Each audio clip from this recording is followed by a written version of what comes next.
So Venerable Cheni and I have been leading a meditation class down at Coeur d'Alene for the past few weeks. It's been a very powerful experience for the folks in the group, and it's turning out to be quite a powerful experience for Venerable Cheni and I. And one of the first meditations before we even go into the Lam Rim in this tradition is one that is called Mind as a Source of Happiness and Pain, which is a very profound statement, and at first it looks kind of simple, but the more that you think about it, the more profound and amazing it is. So there is an analytical meditation that you do with these open-ended questions to help to understand how that is true. And so the first question in this meditation is to remember a challenging or disturbing situation in your life. And it says to recall what you were thinking and feeling, not what the other person was saying or doing. And then how did the way in which you describe it to yourself affect the situation?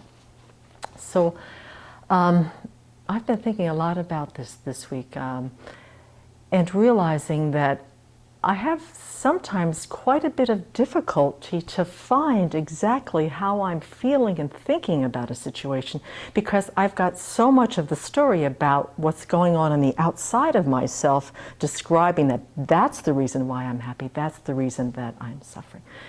And so I've been reading Geshe Zopa's Steps on the Path to Enlightenment, the Origin of Dukkha chapter, and he talks about some of the causes on how these unwholesome, afflictive states of mind that causes so much pain arise.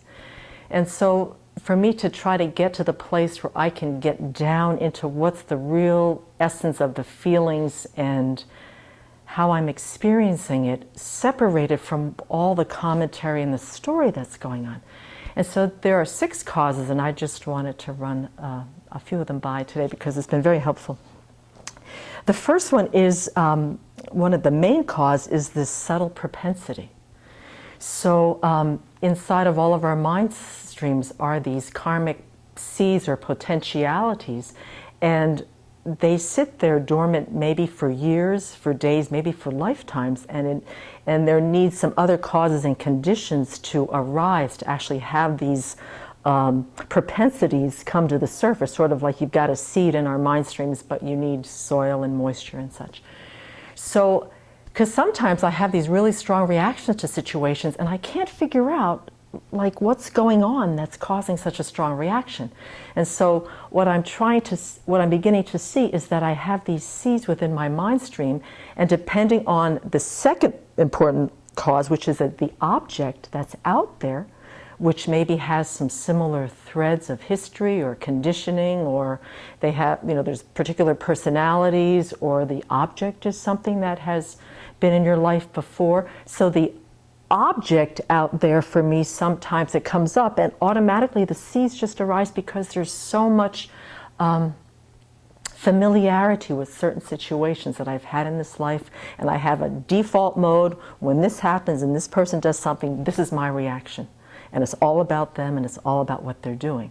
So you've got this subtle karmic seed.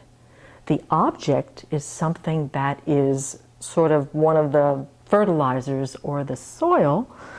And then the other two is becoming accustomed. And this, for me, I can't sometimes get into my feeling because the story is so familiar, and I don't want to change the story. I don't want to bring up the antidote that's going to ease my suffering, ease my pride, ease my sorrow. I'm hooked into the story. It's familiar. And so I'm just going to go along with the storyline and not get in touch with what's really down at the core of this. And then lastly is this inappropriate attention. Rather than trying to go down and say, well, what is Semke really feeling and thinking? I'm just zoning in on all the unfavorable, unpleasant things about that person and situation. I'm just magnifying it and creating something that isn't even there. So I'm so hooked in on all of this information coming out here that's the cause of my feeling that I'm not in touch with what's really going on deep down inside of me. And so it's helpful for me to understand the causes of some of my disturbing attitudes so that when they come up, I can sort of untangle what is going on so I can figure out, well, what am I really feeling?